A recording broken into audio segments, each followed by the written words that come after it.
మరింత సమాచారం కిర్లంపూడి నుంచి మా ప్రతినిధి హరీష్ అందిస్తారు. హరీష్, చెప్పండి. ఆయన ఇక లేరు అనే వార్త నిజంగా మొత్తం పరిసర ప్రాంతాలను కూడా విషాదంలో నింపిందని తెలుస్తోంది. చాలామంది అక్కడికి ఆయనని కడసారి చూడటానికి వస్తున్నారని కూడా వార్త చూస్తున్నాం. ఎలాంటి వాతావరణం కనిపిస్తోంది అక్కడ? ఏంటి మీ దగ్గర ఉన్న ఇన్పుట్స్?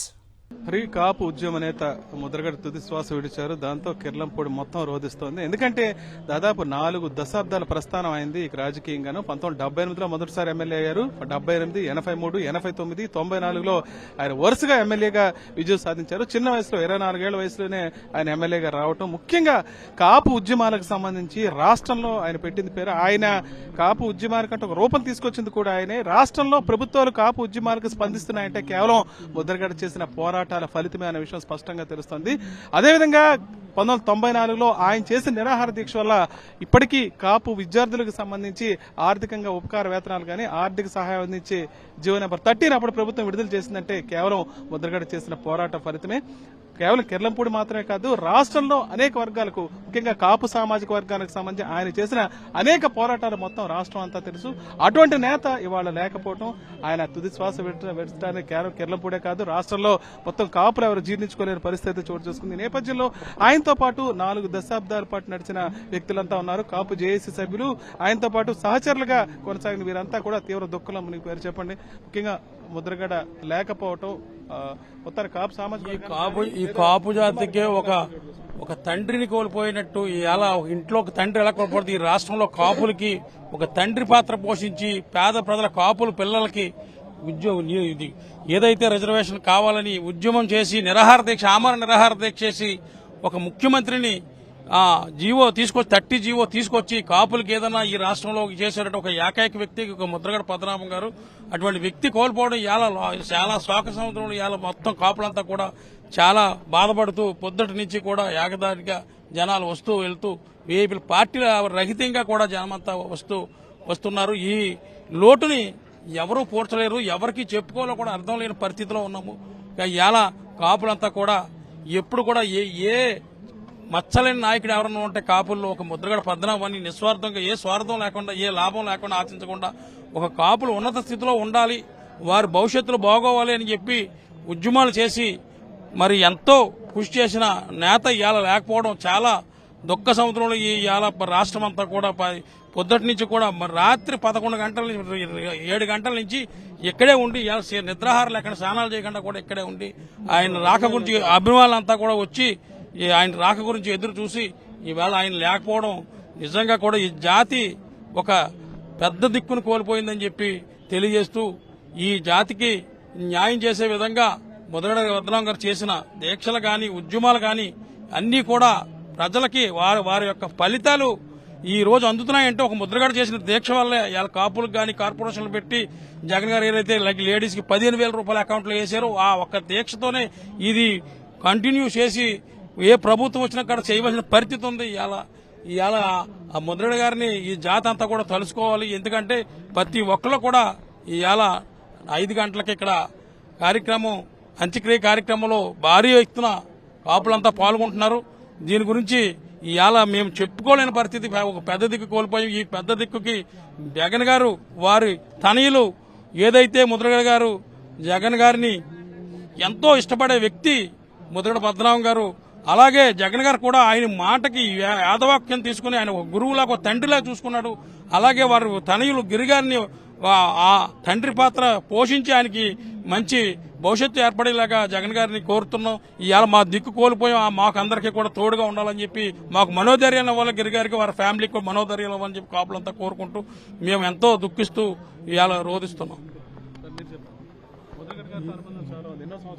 ముద్రగడ గారు నిరాహార దీక్షలు చేసి ఆయన ఎనలేని సేవలు కాపు జాతికే కాదు యావత్తు ఆంధ్రప్రదేశ్లో బడుగు బలహీన వర్గాలందరికీ కూడా ఆయన చేసిన సేవలు అన్నీ ఇన్ని కావు. ఆయన మరువులేని సేవలు చేశారు. ఆయన్ని వేళ కోల్పోయామంటే మొత్తం రాష్ట్రం అంతా కన్నీటి పర్యంతమైంది.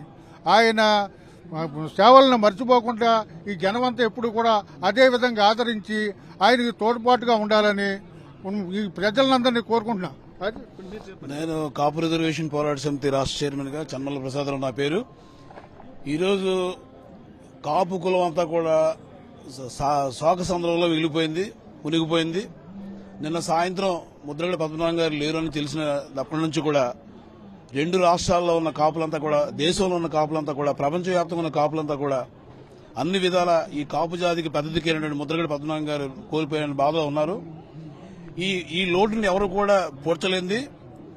ఇవాళ కాపుల్లో అత్యంత నీతివంతమైనటువంటి చాలా చరిత్ర కలిగినటువంటి వ్యక్తి, 4 సార్లు ఎమ్మెల్యేగా, 2 సార్లు మంత్రిగా, 1 సారి ఎంపీగా గెలిచినటువంటి వ్యక్తి, చాలా గొప్ప వ్యక్తి.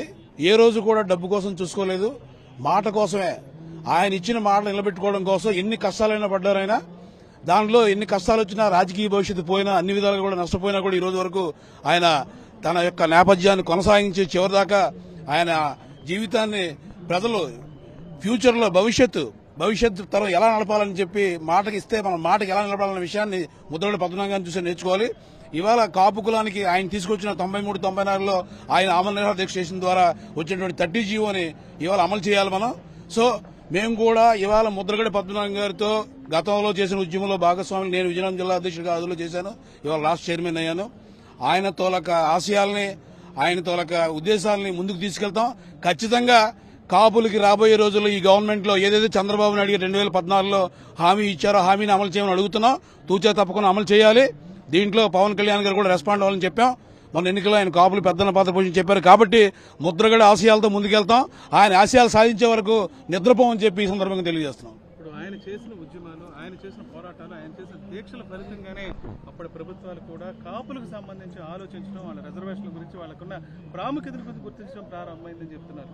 ఎంతవరకు వాస్తవం, ఏం జరిగింది? నా పేరు కర్రు వెంకటరమణ అండి, విశాఖపట్నం నుంచి వచ్చాం. అయితే ముద్రగడ పద్మనాభం అనే వ్యక్తి ఒక మచ్చలేని నాయకుడు అండి. ఎందుకంటే నిజాయితీగా రాజకీయాల్లో కానీ, రాజకీయాలకు అతీతంగా నిస్వార్థంగా పని చేసినటువంటి వ్యక్తి ముద్రగడ పద్మనాభం. ఆయన చూపించిన బాటలో ఇప్పుడు కూడా ఆయన చేసినటువంటి సేవల్లో చాలా మంది కాపు జాతి ఈ రోజు కాపు అని పేరు ఒక గుర్తింపు వచ్చిందంటే ఒక ముద్రగడ పద్మనాభం వాళ్ళు. ఒక్క విషయం ప్రధానంగా చెప్పండి. 1994లో ఆయన నిరాహార దీక్ష చేశారు. దాని ఫలితంగానే అప్పటి ప్రభుత్వం జీవో నెంబర్ 30 విడుదల చేసింది. ఇప్పటికీ కూడా కాపు విద్యార్థులకు లబ్ధి కలుగుతుందంటే ఆ జీవో నెంబర్ 30 వల్ల అని చెప్తున్నారు. ఎగ్జాక్ట్లీ కరెక్ట్ అండి. ఎందుకంటే ఆ రోజు ఆయన చేసిన దీక్ష వల్లే ఆ రోజు కోట్ల విజయభాస్కర్ రెడ్డి ముఖ్యమంత్రిగా ఉన్నప్పుడు 13 నెంబర్ జీవో ఇచ్చారండి.